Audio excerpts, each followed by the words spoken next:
Hi friends, welcome to my channel Sukanya Naidu vlogs. ఈ వీడియోలో మనము చాలా సింపుల్గా ఈజీగా టేస్టీగా ఉండేలాగా పన్నీర్ ఫ్రైడ్ రైస్ ఎలా చేయాలో చూద్దాము. వంట రాని వాళ్ళు కూడా ఈ విధంగా ట్రై చేశారంటే సూపర్ టేస్టీగా ఉంటుందండి. అచ్చం రెస్టారెంట్లో దొరికేలాగానే ఉంటుంది. ఎవరైనా కూడా ట్రై చేయొచ్చు. అంతకన్నా ముందు నా ఛానల్ని ఫస్ట్ టైం చూస్తున్న వారు ఉంటే నా ఛానల్ని సబ్స్క్రైబ్ చేసుకోండి. ఇప్పుడైతే మనము వీడియోలోకి వెళ్ళిపోదాము.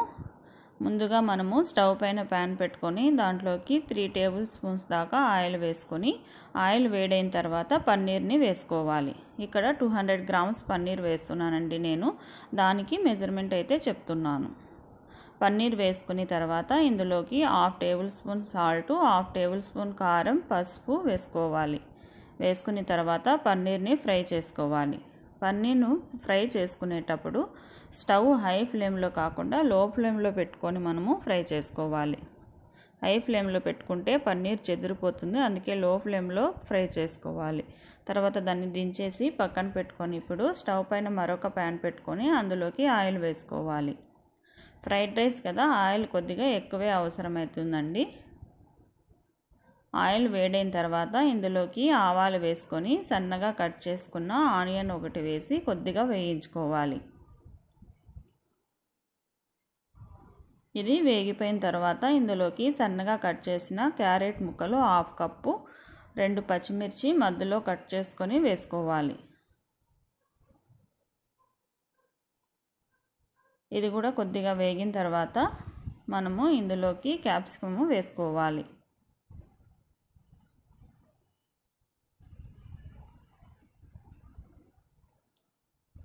ఈ క్యాప్సికమ్ వేసుకున్న తర్వాత ఇది మరొకసారి కలుపుకుంటూ వేయించుకోవాలి. ఈ ముక్కలు తొందరగా మనకు ఫ్రై అవ్వాలంటే దీంట్లోకి కొద్దిగా సాల్ట్, పసుపు యాడ్ చేసుకుంటే సరిపోతుందండి. అలాగే మనకు రుచికి కూడా సరిపోయేంత సాల్ట్ ఇక్కడ యాడ్ చేసుకోవాలి. ఇది కొద్దిగా ఫ్రై అయిన తర్వాత ఇందులోకి 1 టేబుల్ స్పూను అల్లం వెల్లుల్లి పేస్ట్ వేసేసుకోవాలి. ఇక్కడ స్టవ్ లో ఫ్లేమ్లో పెట్టుకుంటే సరిపోతుందండి, లేకుంటే పెనుము మాడుతుంది కాబట్టి మనము లో ఫ్లేమ్లో పెట్టుకొని వేయించుకోవాలి. అది వేగిన తర్వాత ఇందులోకి 1 టేబుల్ స్పూన్ కారం వేసుకొని అది కూడా వేయించుకోవాలి. ఇదంతా వేగిన తర్వాత ఇందులోకి 2 కప్పుల రైస్ని వేసుకోవాలి. మనకు ఫ్రైడ్ రైస్లకి ఎప్పుడైనా కూడా బాస్మతి రైస్తో చేసిండే రైసే బాగుంటుందండి. అందుకే నేను కూడా బాస్మతి రైస్తో వండిన రైస్ని తీసుకున్నాను. ఇప్పుడు ఇందులోకి 2 table spoon soya sauce, 1 table spoon garam masala, అలాగే మనం ముందుగా ఫ్రై చేసి పెట్టుకున్న పన్నీర్ని కూడా వేసి కలుపుకోవాలి.